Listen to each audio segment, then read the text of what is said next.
días, Dios le bendiga, hermanos. Bendiga. ¿Cómo estamos hoy? Bien. Bien, qué bueno, así me gusta. Hey, qué alegría. Todavía estoy un poquito enfermo, pero ya estamos viendo un poquito de luz al final del túnel. O sea que me estoy muriendo. Muy bien, bueno, vamos a buscar en nuestras Biblias Marcos 3. Marcos es el segundo evangelio. Los primeros 4 libros del Nuevo Testamento son Mateo, Marcos, Lucas y Juan.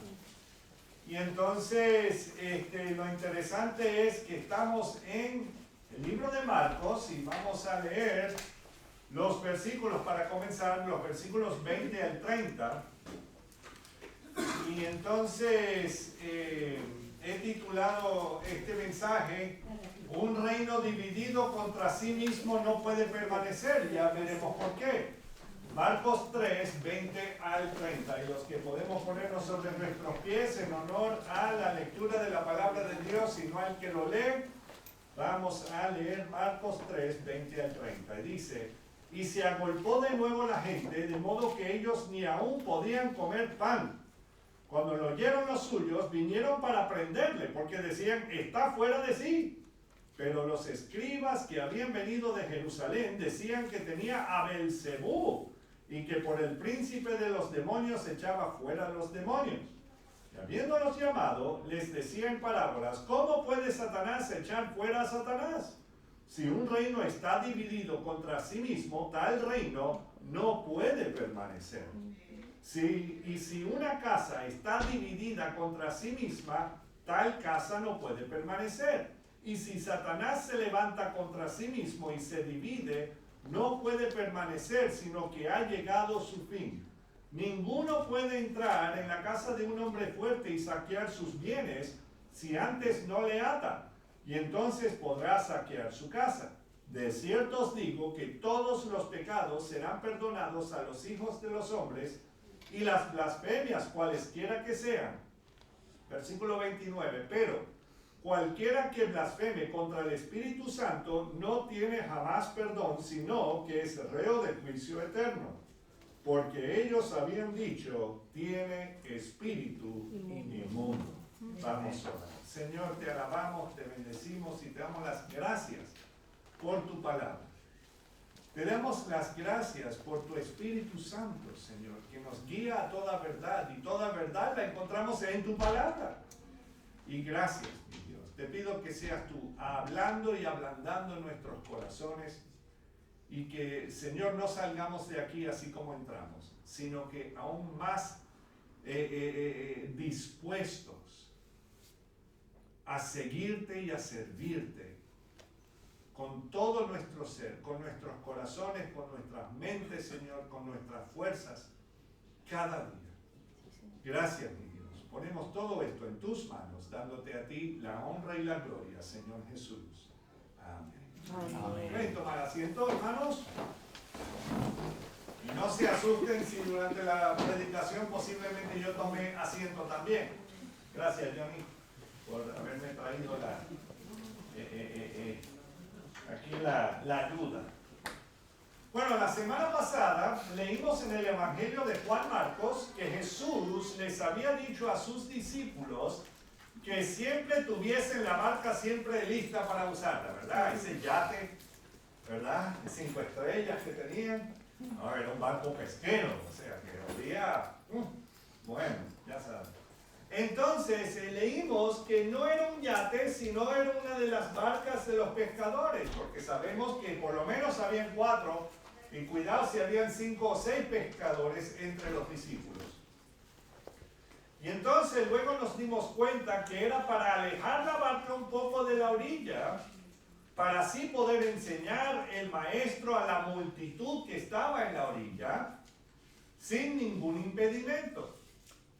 Y además de Galilea, sabemos que Jesús ya tenía multitudes de seguidores, desde lo que hoy día es el Líbano hasta Judea de norte a sur, y de lo que hoy día es Jordania hasta Jope y Cesarea de este a oeste. ¿ok? O sea, hasta el mar Mediterráneo. Y ya había la necesidad de que Yeshua, que es el nombre de Jesús en hebreo, y Yeshua significa salvación, que Yeshua escogiera de sus discípulos a 12 hombres, quienes después serían enviados fuera de sus tierras y parentelas para predicar las buenas nuevas de salvación a este mundo perdido, ¿verdad? Y hemos estado perdidos en nuestros delitos y pecados, ¿verdad? Todos merecemos el infierno. Ya el pastor ya no ha empezado casi la predicación, ya está hablando de infierno. Eso no viene sino ya hasta la tercera parte o lo que sea, pero ya estoy hablando del infierno. Pero la razón que estoy hablando del infierno es porque es un lugar real. ¿Okay? Yo sé que hay muchos que andan por ahí diciendo que no existe. Bueno, ok. A lo mejor en este momento para ti no existe. Para algunos ellos dicen que estoy viviendo el infierno en vida. No sabes lo que es el infierno. Porque eso es una eternidad de puro tormento y aflicción. No, gracias. Gracias por lo que el Señor hizo en la cruz, ¿verdad? Entonces Jesús les dio la autoridad para sanar enfermedades y para echar fuera demonios. Y sabemos que había llamado a Simón Pedro, a Jacobo y Juan, hijos de Zebedeo, que en realidad eran primos de Jesús, Andrés, hermano de Simón Pedro, Felipe, Bartolomé, Mateo Leví, Tomás, Jacobo y Tadeo, los hijos de Alfeo, que digo de Alfeo, Simón el cananista, y como nos describe ahí mismo en Marcos 3:19, justo un versículo antes del 20, por supuesto, dice, y Judas Iscariote, el que le entregó, y dice ahí, y vinieron a casa. Y claro, pasamos un poco de tiempo hablando de eso de y vinieron a casa. Esa última frase a mí me causó curiosidad y leímos que se trataba de la casa de quien estaba escribiendo el Evangelio, o sea, de Juan Marcos.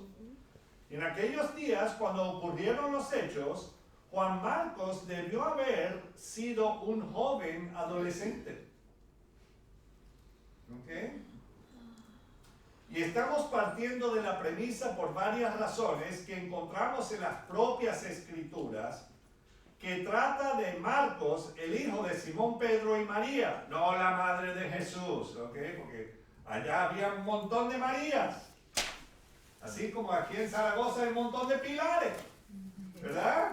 Hasta vino una hoy, gloria a Dios. ¡Qué bien! Claro que sí. Pero lo interesante es que así había, porque claro, en hebreo no es María, es Miriam. También tenemos Miriam por aquí. Gloria a Dios por eso. Entonces, tampoco era María de Magdala, sino que se trata de la hermana de Bernabé, que claro, nosotros hemos estado leyendo de vez en cuando ciertos pasajes en la Biblia acerca de quién era Bernabé.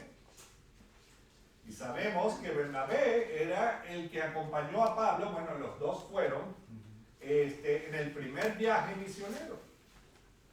Ahora, para Juan Marcos, esto debió haber sido algo emocionante, estar ahí viendo al maestro en su propia casa. Yo tengo muchos gratos recuerdos de muchos hombres y mujeres que el Señor había usado para extender el reino ahí en Venezuela y en otras partes del mundo, que se habían quedado en nuestras casas, sí, porque habíamos quedado en varias casas, pero lo interesante es que tengo muchos recuerdos, así, porque yo era un muchacho creciendo y conociendo y tengo estos recuerdos vivos. Hay un predicador que ya está ancianito, pero es muy reconocido en el mundo evangélico, el doctor Charles Swindoll. Y entonces yo me acuerdo que yo era niño, yo tenía unos 4 añitos, y estábamos en una playa y él vino a visitar a los misioneros que estaban ahí en Venezuela. Y él era uno de los predicadores en aquella conferencia. Y claro, todos fuimos a la playa. Y ahí, bueno, yo lo sepulté. En la arena, ojo, pero todavía mantenía la cabeza arriba, o sea, que no hay que leer. Ok, entonces, pero tengo esos recuerdos. Y una vez tuve la oportunidad y lo vi y le dije, yo te sepulté una vez. Y claro, él me miró y ¿de dónde salió? Y entonces, claro, son esas cosas que uno tiene esos recuerdos que otros posiblemente no van a tener. Y vemos eso mezclado en el Evangelio de Marcos, que él ahí tenía varios momentos de su propia vida que había experimentado con el Maestro. Y ahí lo iba acuñando ahí, metiendo. Y este es uno de esos recuerdos. Debemos recordar que ese mismo Jesús había sanado a su abuela de una fiebre, ¿verdad? Que luego ella misma le servía a Jesús y a sus seguidores. Luego, en esa misma tarde, muchos de Capernaum aparecieron a la puerta de la casa, quienes fueron sanados y otros librados de los demonios. ¿Se acuerdan que habíamos leído de eso? Además, habían tenido una pesca sobreabundante y milagrosa, causado por la obra de Yeshua. Y las cosas habían cambiado en su casa. Su padre Simón Pedro y su tío Andrés habían dejado la pesca y estaban siguiendo al Maestro alrededor de la región de Galilea y más allá. Y ahora su padre y su tío habían sido escogidos entre los que luego serían llamados los 12 apóstoles, ¿verdad? Ahora leemos en Marcos 3:20. Y se agolpó de nuevo la gente, de modo que ellos ni aún podían comer pan. Entonces ya sabemos que había tanta gente que no podían comer. Yo sé que muchos, o sea, si llega alguien en la casa y no tienen suficiente comida para darle a todo el mundo, ¿dónde se queda esa comida? En la olla, porque no hay para repartir a tanta gente, ¿verdad? Y así, para no hacerle el feo a todos los demás, bueno, se quedaron sin comer. Claro, yo no sé si esa fue la razón, ¿ok? Yo se metí aquí pensando cómo pensamos nosotros, ¿verdad? Claro, hay aquellos que ellos comen, que el otro arree, ¿verdad? Pero yo, tú mismo, así como dicen por aquí. Ahora, perdón. Nuevamente las multitudes estaban en Capernaum agolpándose en la puerta de su casa, de la casa de Juan Marcos, y vemos que ellos no podían ni comer un poco de pan. Y estas son las cosas que recordaría alguien que lo vivió. Juan Marcos recordaría esos momentos que ocurrieron en su casa, porque él posiblemente no los acompañaría a todos los sitios. Tenía que hacer sus deberes en el cole. ¿Cuántos de nosotros hemos tenido que hacer deberes en el cole? Claro, espero que todos. Hermanos, usaron los deberes del compañero o de la compañera. Bueno, ok, el Señor también puede perdonar eso, gloria a Dios. Porque claro, él tenía que ir a lo que se conoce como la yeshiva, ¿verdad? O sea, y sabemos que él era un buen estudiante. También tenía los deberes en la casa.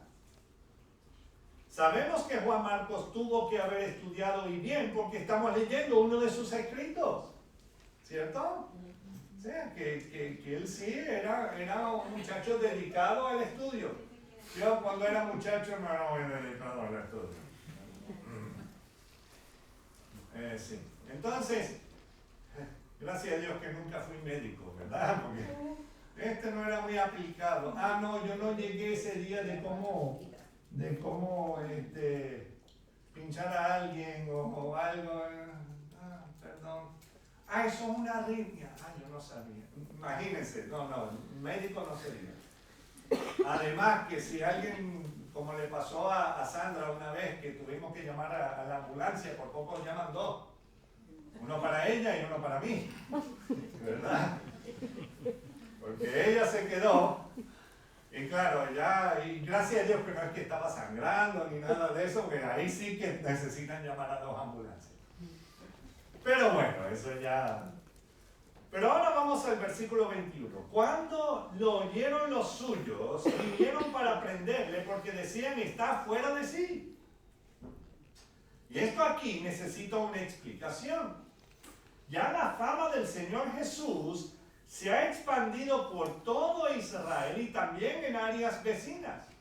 Pero sabemos que no todos van a estar de acuerdo con lo que está ocurriendo. Y en muchos casos, la propia familia, ¿verdad?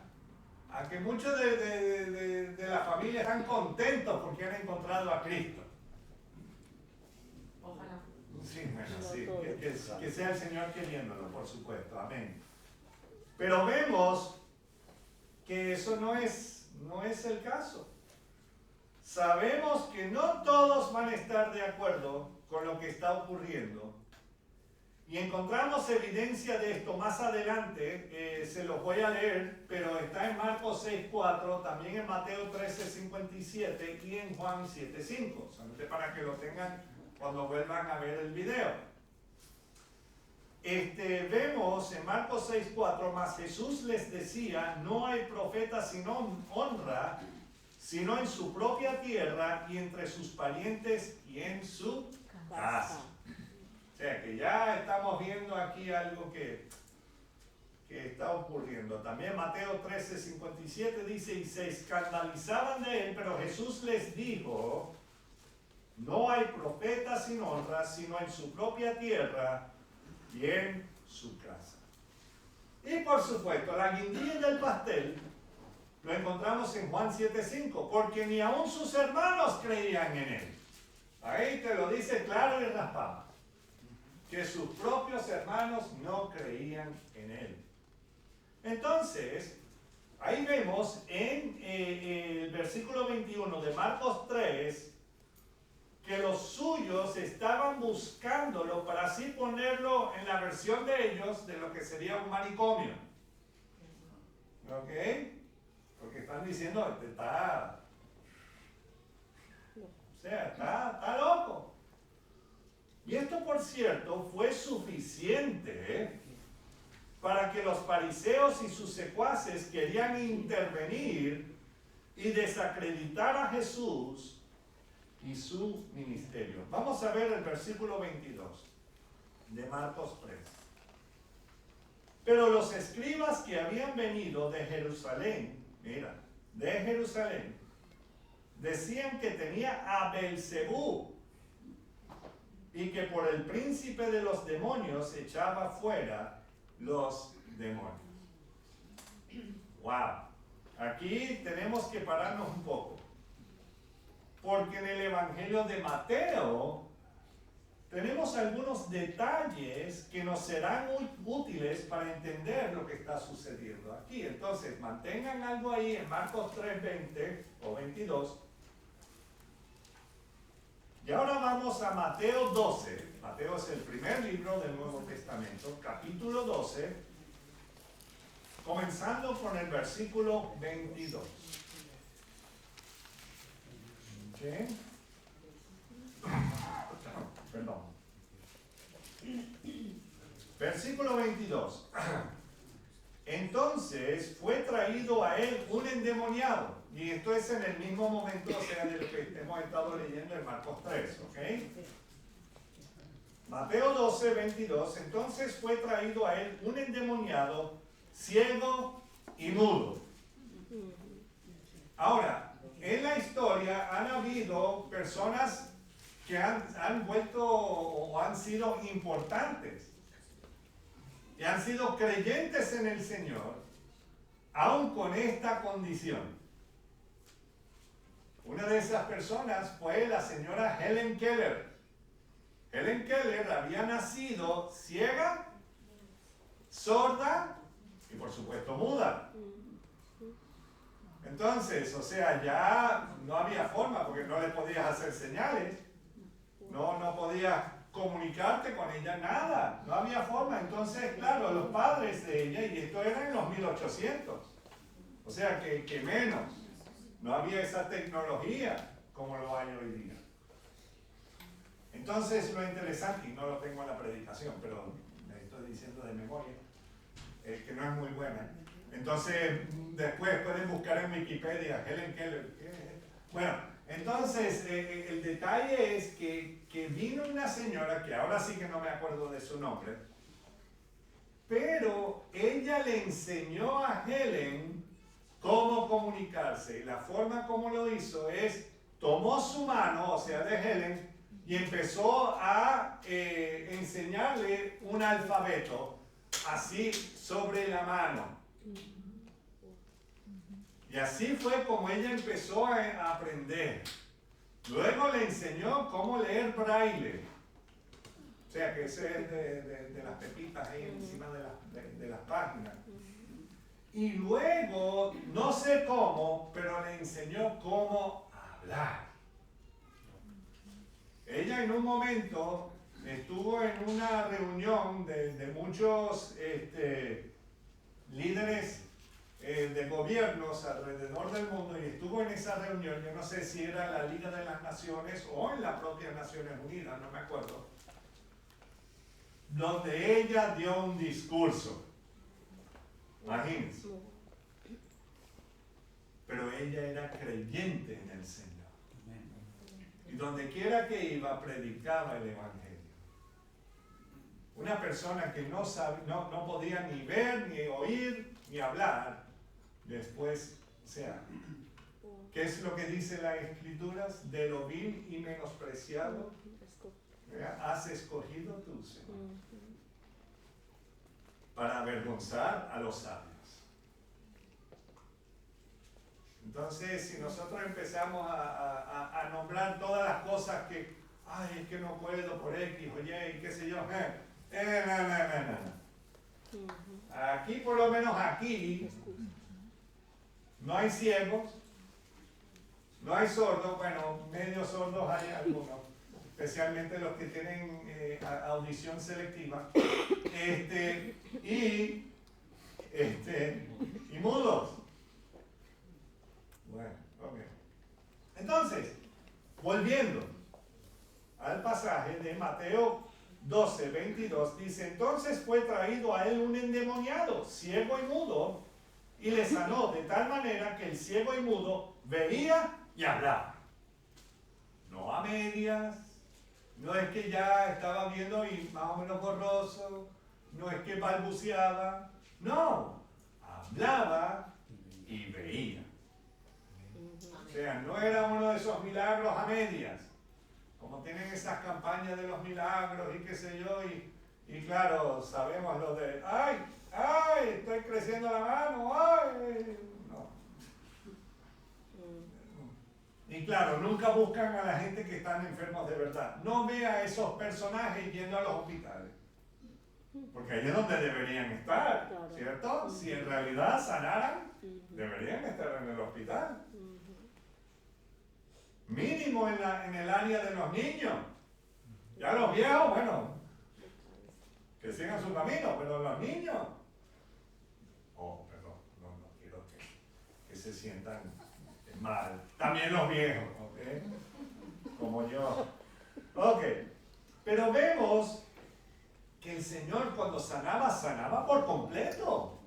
Y en un instante, no es que, bueno, vamos a ver, en algunos días vuelve y, o sea, toma 2 de estos y vuelve y háblame en la mañana. No, ¡pum! Ahí está, sano, limpio. ¿Y qué dice el versículo 23? Y toda la gente estaba ¿cómo? Atónita.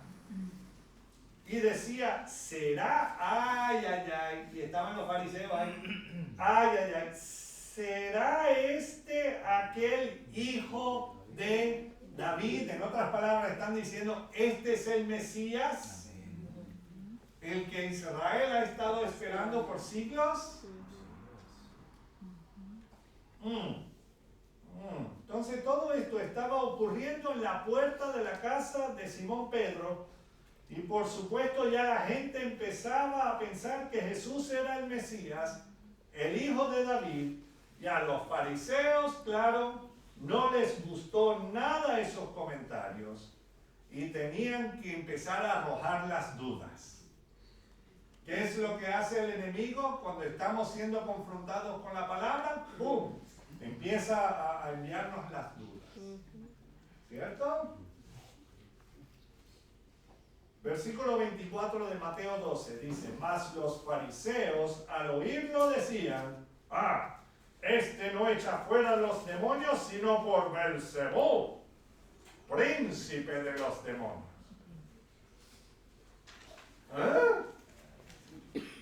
Estos fariseos ya parecen piratas. Por las barbas de Belcebú, siempre, o sea,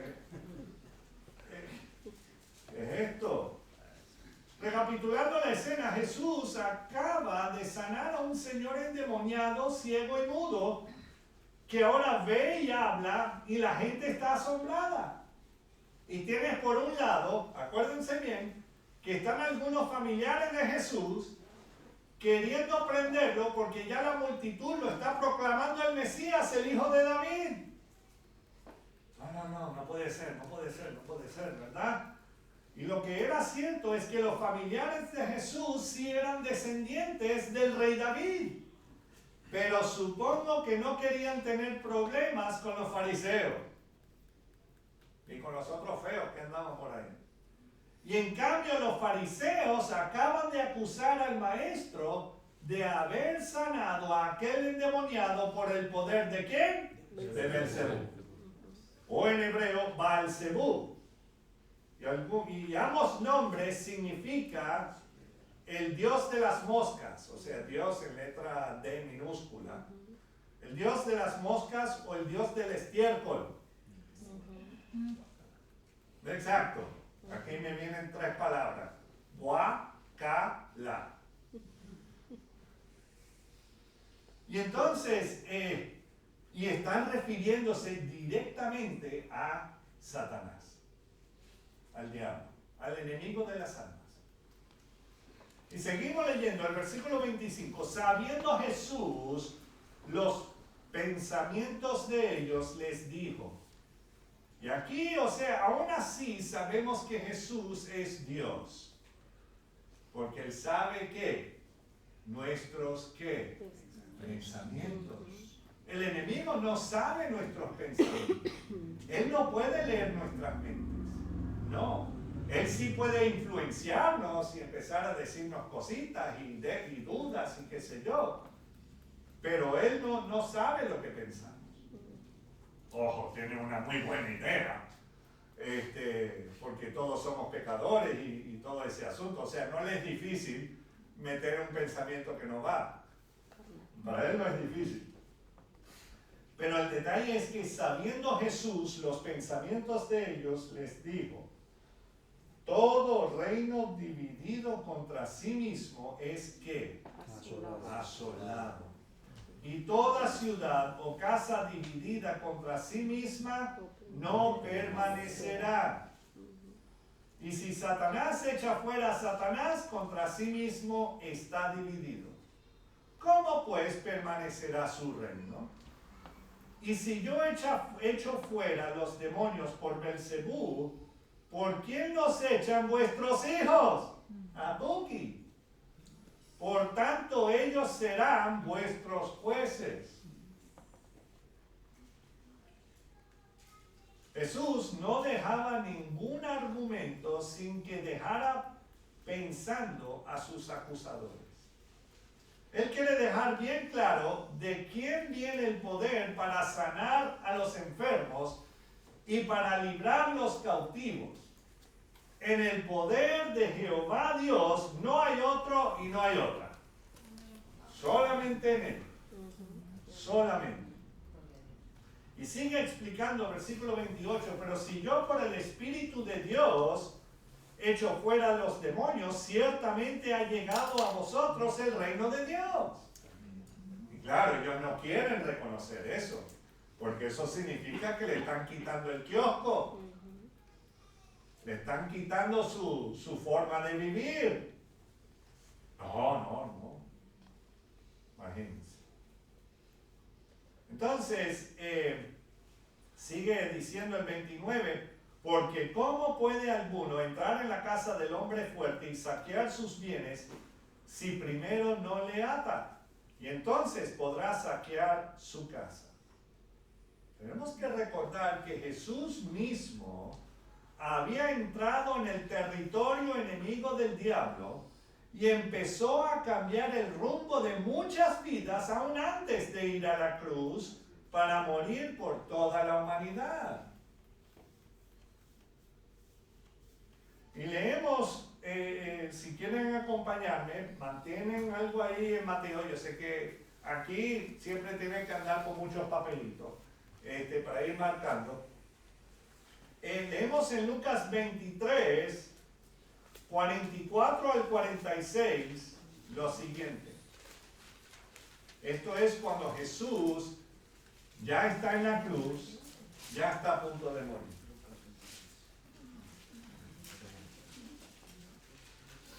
Lucas es el tercer libro del Nuevo Testamento. Lucas 23, capítulo 23, los versículos 44 al 46, dice: cuando era como la hora sexta, eso es como las 3 de la tarde más o menos. Perdón, las 12, sí, tienes toda la razón. Cuando era como la hora sexta, versículo 44, hubo tinieblas sobre toda la tierra hasta la hora novena. 3 horas. 3 horas de oscuridad. Y no tenía móviles para ir prendiéndolos, para ver dónde iban. Y cuando dice oscuridad, es ¿qué? Oscuridad. Ni me veo. Hubo oscuridad.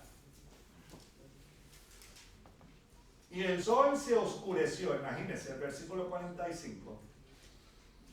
Y el velo del templo se rasgó por la mitad. 46. Entonces Jesús, clamando a gran voz, dijo: Padre, en tus manos encomiendo mi espíritu. Y habiendo dicho esto, expiró. En otras palabras, murió. No es que tenía fecha de caducidad, sino que Él mismo entregó su propia vida.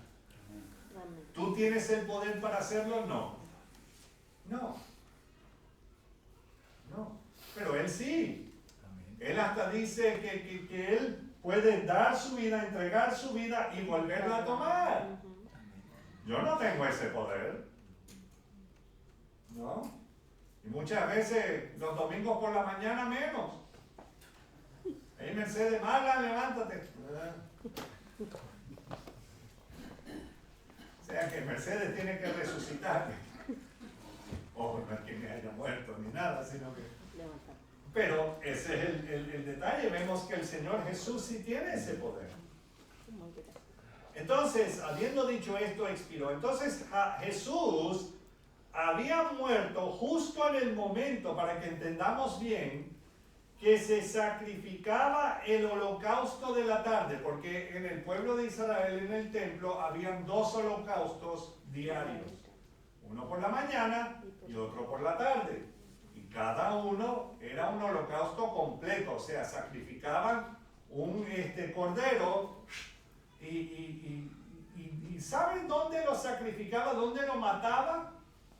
Al norte del altar.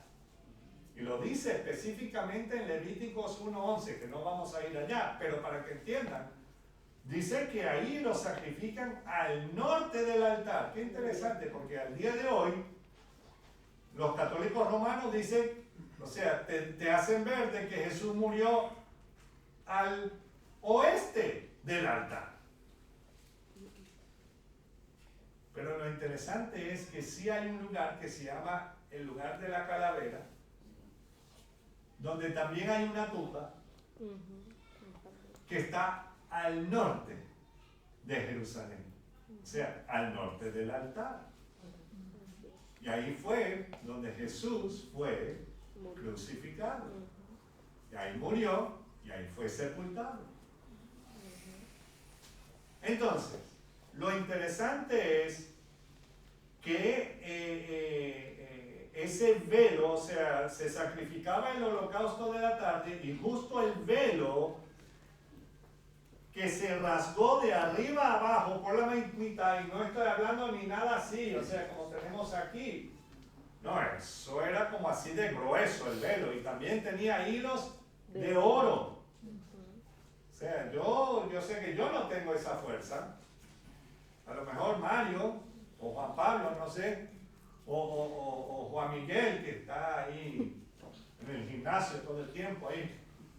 Sí, mi nombre es Juan Miguel. Pero a lo mejor, pero creo que no. ¿Entienden? Yo sí hago ejercicio, hermano, pero con la mano izquierda, con un tenedor o con cuchara. Y levanto y hago ese ejercicio muy a menudo en mi día. Y le doy gracias a Dios, porque me da la fortaleza de poder hacerlo. ¿Amén? Ya los hermanos que están viendo esto ya están diciendo, ya pastor, y mientras que se echan palomitas, ¿verdad? Mientras que están ahí en el grupo.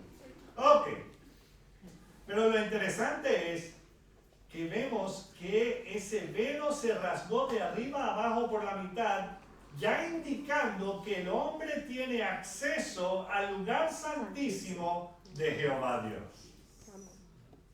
Porque antes el sumo sacerdote podía entrar solamente una vez al año y con la sangre de los animales delante. Una vez al año y con sangre delante. Pero aquí vemos que Jesús fue el sacrificio perfecto. ¿Estamos entendiendo?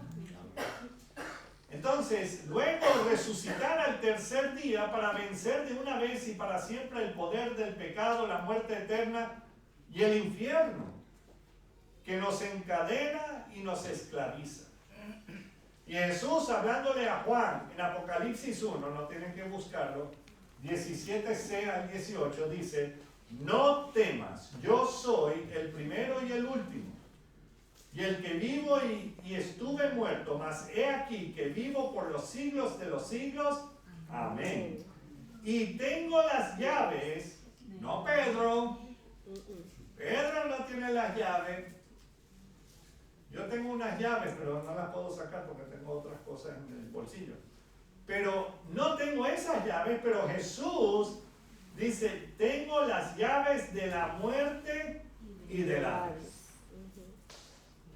En otras palabras, Él tiene las llaves de cada una de nuestras celdas para poder abrirlas y liberarnos. Pero nosotros tenemos que pedir que lo haga.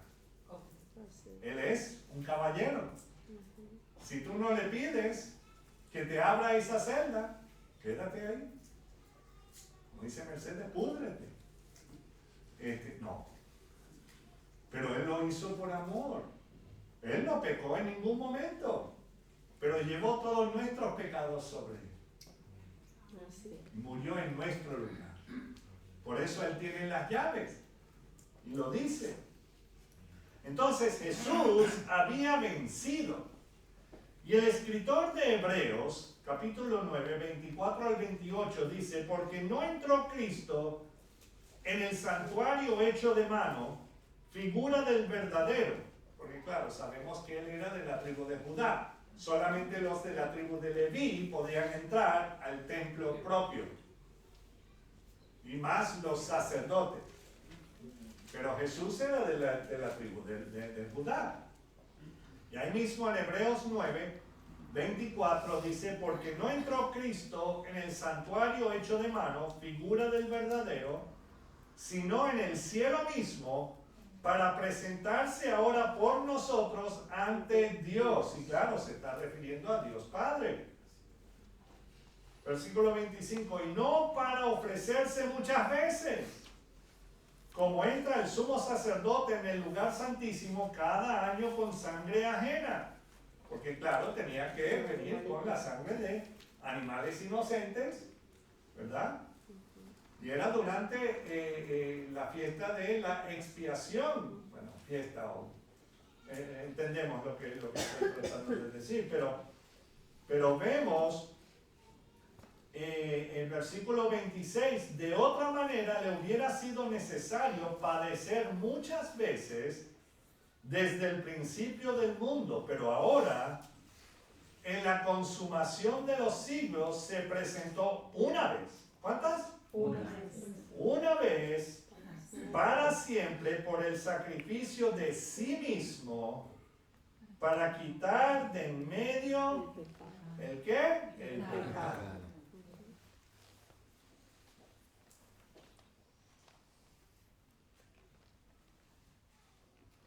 Hay algunas personas que tienen la osadía, la arrogancia de pensar que ellos tienen la autoridad de llamar al Hijo de Dios que se meta en una hostia, de llamarlo del cielo, que se meta en una hostia para después sacrificarlo de nuevo. Porque eso es lo que hacen en las misas. Es el sacrificio de la misa. O sea, tienen la osadía de pensar de que ellos tienen el poder de meter a Jesús cuantas veces quieran en esa hostia para que después la gente, o sea, lo toman, qué sé yo, pensando que ya no es una oblea o un pedazo de pan o lo que sea, sino que ya es el cuerpo de Cristo, por favor. Y lo hacen a cada rato. Y la gente cree que ya está bien. ¡Qué engaño!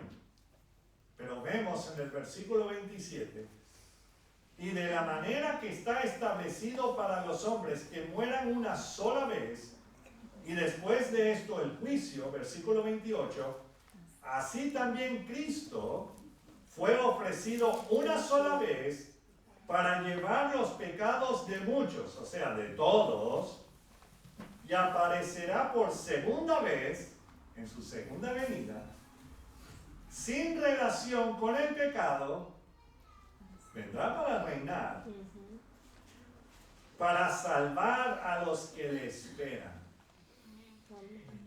En este momento, ¿qué es lo que está pasando en Israel? Todo el mundo está en su contra. ¿Quién es el Salvador de Israel? Jesús. Yeshua HaMashiach. Jesús el Mesías, Jesús el ungido. Eso es lo que significa Mesías, Cristo, eso es lo que significa el ungido. Pero sabemos que Jesús venció. Amén. Entonces, ahora volviendo a Mateo 12, versículos 30 al 32, dice el Señor Jesús a aquellas personas que estaban reunidas ahí al frente de la casa de Simón Pedro, o posiblemente ya dentro de la casa. Dice el Señor Jesús en el versículo 30 de Mateo, de capítulo 12, el que no es conmigo, contra mí es. Y el que conmigo no recoge, desparrama. Por tanto os digo, todo pecado y blasfemia será perdonado a los hombres. Gloria a Dios. Mas la blasfemia contra el Espíritu no les será perdonada.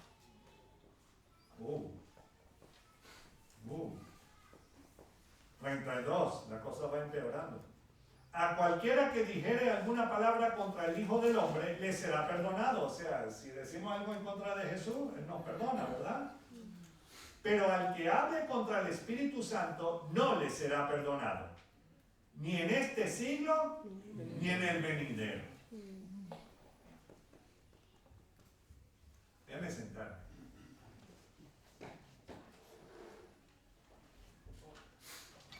Oh, gloria a Dios, ahora sé lo que ustedes sienten.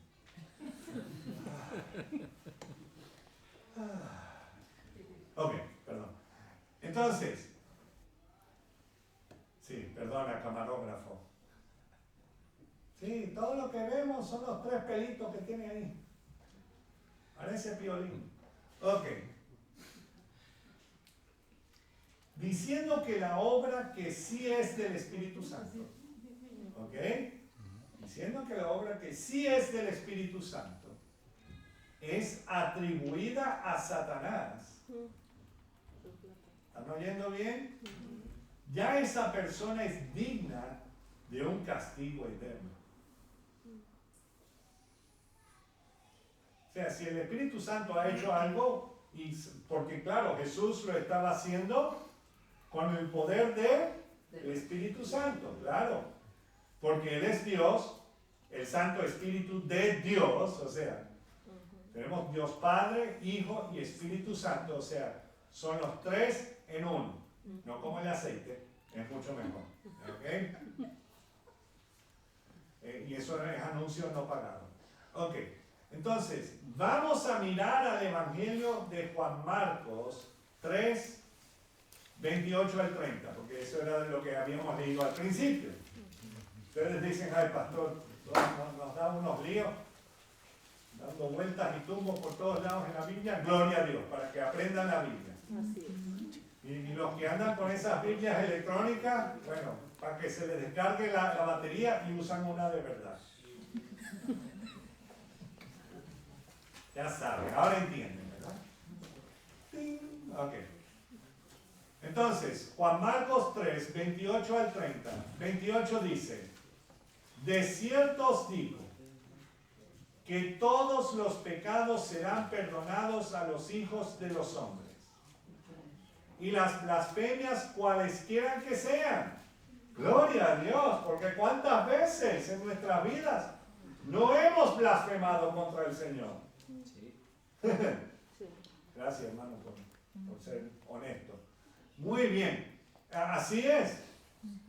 Pero el 29, pero cualquiera que blasfeme contra el Espíritu Santo no tiene jamás perdón, sino que es ¿qué? Reo de juicio eterno. Se busca, ¿verdad? Reo de juicio eterno. Versículo 30. Porque ellos habían dicho que tiene espíritu inmundo. Ahora, vamos a ver bien el asunto. Yo creo que si es alguien que no entiende nada de lo que está ocurriendo y todo eso, o sea, yo creo que el Señor sabe quién es la persona que lo está diciendo y por qué lo dice, porque el Señor conoce nuestros pensamientos, amén. Ahora, eso no nos da excusa, ¿ok? Como ya, no. Pero estos hombres, los que están lanzando esa acusación, ¿son quiénes? Son fariseos. Ellos estaban acusando a Jesús de hacer sus milagros y sanaciones por obra de Belcebú. No eran una cuerda de ignorantes acerca de la palabra de Dios. Estos hombres eran fariseos, doctores en la ley de Dios. ¿Estamos entendiendo? Que no es que lo están... estaban en una fiesta y...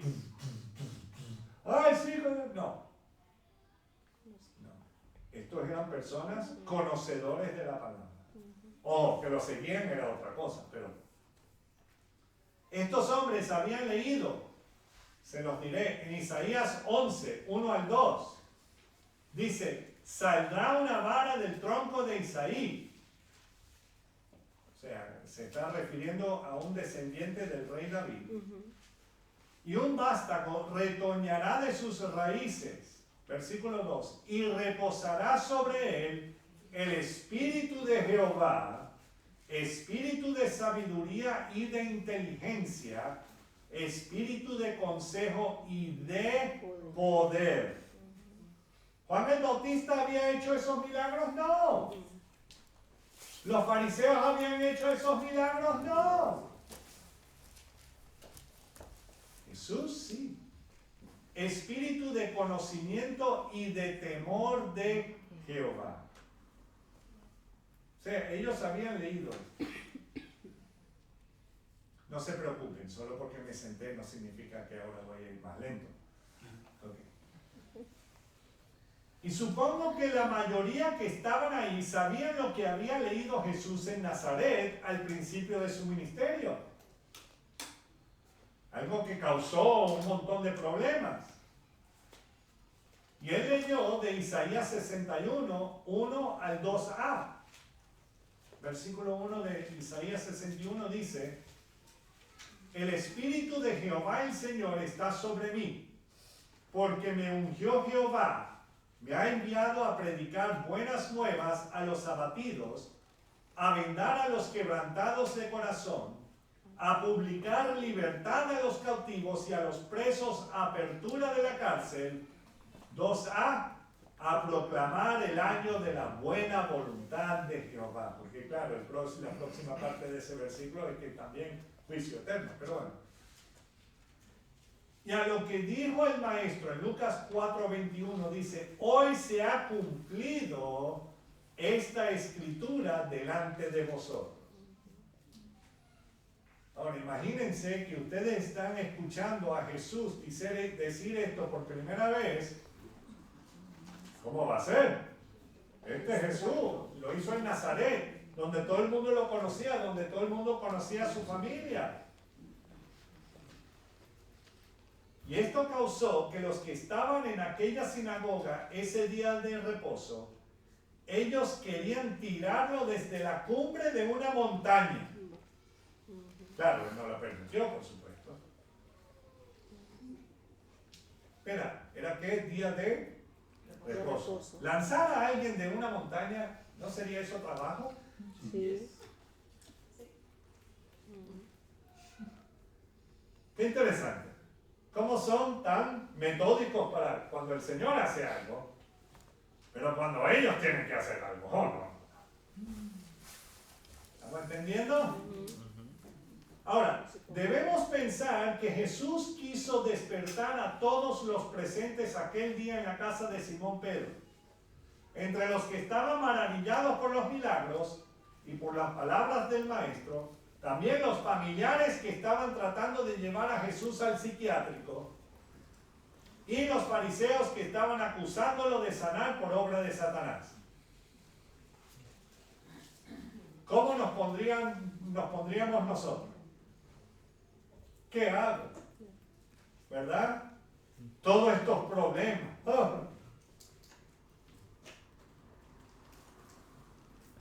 Y entonces, leemos en Marcos 3, 31 al 35. Que ahí llegaron la madre y los hermanos de sangre de Jesús. ¿Sí? Jesús tuvo 4 hermanos. ¿Ok? De sangre, nacido de María y de José, porque José no era ningún viejito, ni ya tenía una familia antes, porque los dos eran jovencitos, eran descendientes del rey David. Tuvo por lo menos 4 varones nombrados, y dice, y sus hermanas. Que hermanas significa más de uno, y si lo dice así, yo creo que es más de 2, posiblemente 3, o posiblemente era como en la familia Valencia. 4 y 4, a completarlo, ¿verdad? Además de Jesús. Alex, perdón, imagínense. Entonces, claro, no sé si fue así, pero lo interesante es que supongo que se habían enterado por los otros familiares lo que estaba ocurriendo en Capernaum y vinieron corriendo. Versículo 31 de Marcos 3. Vienen después sus hermanos y su madre, y quedándose afuera, enviaron a llamarle. Ahí están en casa de Pedro. Y la gente que estaba sentada alrededor de él le dijo, tu madre y tus hermanos están afuera y te buscan. O sea, imagínate, además de los familiares que están ahí, queriendo llevarlo para el psiquiátrico, además de los fariseos diciendo un montón de cosas, llegan los que habíamos leído anteriormente que sus propios hermanos no creían en él. ¡Ay, qué alegría! Una reunión familiar. Ahí sí que uno pone la cara de, ¡ay, sí, qué mucho gusto! ¡Ay, qué mucho susto! No. Y vemos que para ti y para mí, esto ya sería el colmo. Ya sabiendo que sus propios hermanos no creían en Jesús como el Mesías, leemos lo siguiente, versículo 33. Y esto es algo que debemos recordar. Él les respondió diciendo, ¿quién es mi madre y mis hermanos? Y este es Jesús diciéndolo. Y mirando a los que estaban sentados alrededor de él, dijo, he aquí mi madre y mis hermanos. ¿Se imaginan que alguien diga eso de María aquí en Zaragoza?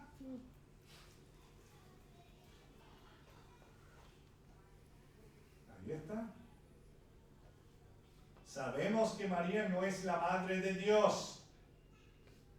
Ella sí fue la madre de Jesús, o sea, el cuerpo que Dios había usado, o sea, que se había encarnado. Pero ella no es la madre de Dios, para nada. Y aquí lo dice. Mirando a los que estaban sentados alrededor de él, dijo, he aquí mi madre y mis hermanos. Versículo 35, porque todo aquel que hace la voluntad de Dios, no es solamente que lo escucha o lo lee, pero el que lo hace, ese es mi hermano y mi hermana y mi madre. ¿Estamos entendiendo? Sea que todos estén en tu contra por tu deseo de seguir y servirle al Señor, debemos recordar que al que tenemos que agradar es ¿a quién? A Jehová Dios. Aquí el Señor Jesús también nos está haciendo ver otra cosa. Que cuando estemos en el cielo, ya no va a haber, sí, vamos a reconocer familiares, ojo, no estoy diciendo que no nos vamos a reconocernos pero eso no va a ser lo que nos mantiene unidos, no, es el Señor. Él es quien nosotros debemos seguir y servir. Ahora, mientras que estamos haciendo eso, tenemos que amar a nuestros prójimos, a las personas que tenemos más próximos, serían nuestros cónyuges, nuestros hijos, luego los de la iglesia, los familiares, los amigos, o sea, todo ese asunto. Pero el que hace la voluntad de Dios, ese es mi hermano, mi hermana y mi madre. Quiero terminar, y hubo mucho regocijo. Romanos 8. Romanos 8. Romanos está después del libro de los Hechos. Romanos es una carta que el apóstol Pablo le escribe a la iglesia que está en Roma, no al Vaticano. No. Y solamente lo voy a leer, no voy a meterme en explicarlo. Otro día podemos sentarnos y ver esto paso por paso. Pero quiero que nos recordemos de lo que el Señor ha hecho, hace y seguirá haciendo en nuestras vidas. Romanos 8, versículos 31 al 39.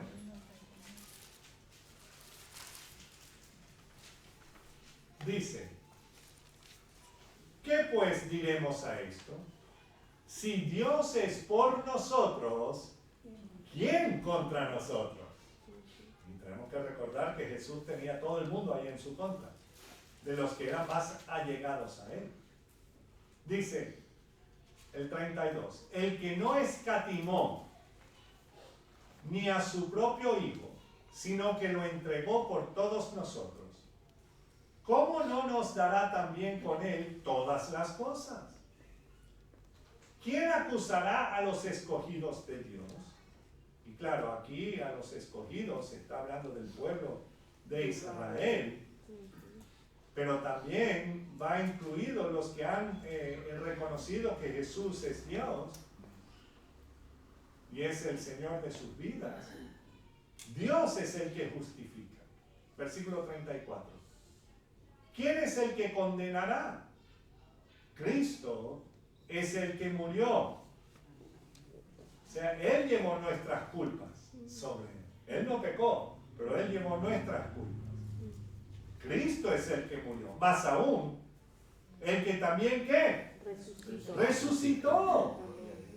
El que además está a la diestra de Dios, el que también intercede por nosotros. Él es el que nos defiende. Amén. Amén. Tengo un abogado que me defiende. Bueno, ok. Ese es el Señor Jesús. No hay otro, no hay otra. 35. ¿Quién nos separará del amor de Cristo? Yo aquí voy a incluir, nosotros mismos nos separamos de su amor. Él sigue amando, pero no somos nosotros que nos separamos. Pero tribulación, o angustia, o persecución, o hambre, o desnudez, o peligro, o espada. Versículo 36. Como está escrito, por causa de ti somos muertos. ¿Cuánto? Todo el tiempo. Somos contados como ovejas de matadero. En otras palabras, nuestra vida aquí, si ya estamos en el Señor, es ñapa. O sea, tenemos que servirlo a Él hasta que los demás ya están hartos de nosotros. No hartos, sino hartos, que es más. ¿Verdad? Y entonces, 36, antes, en todas estas cosas somos más que ¿qué? Vencedores por medio de aquel que nos amó. Por lo cual estoy seguro de que ni la muerte, ni la vida, ni ángeles, ni principados, ni potestades, ni lo presente, ni lo porvenir, ni lo alto, ni lo profundo, ni ninguna otra cosa creada nos podrá separar ¿de qué? Del amor de Dios que es ¿en quién? En Cristo Jesús, Señor nuestro. Amén. Y tenemos que estar seguros que Él sí es Señor reinando en nuestras vidas. Porque si no, nada de esto vale. ¿Estamos entendiendo?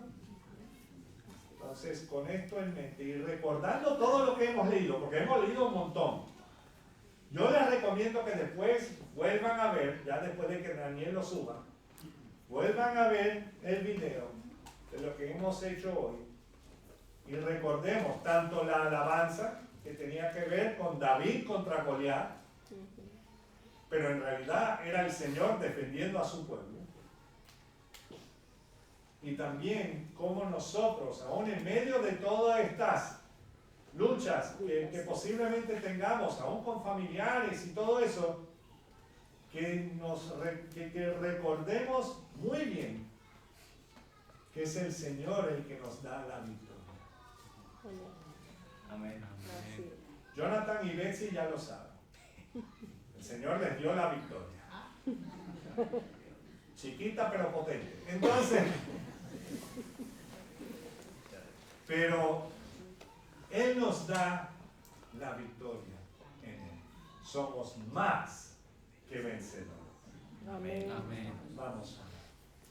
Señor, te alabamos, te bendecimos y te damos las gracias por la manera como tú nos cuidas, como tú nos llevas de la mano, pero aún más, como nos llevas en brazos.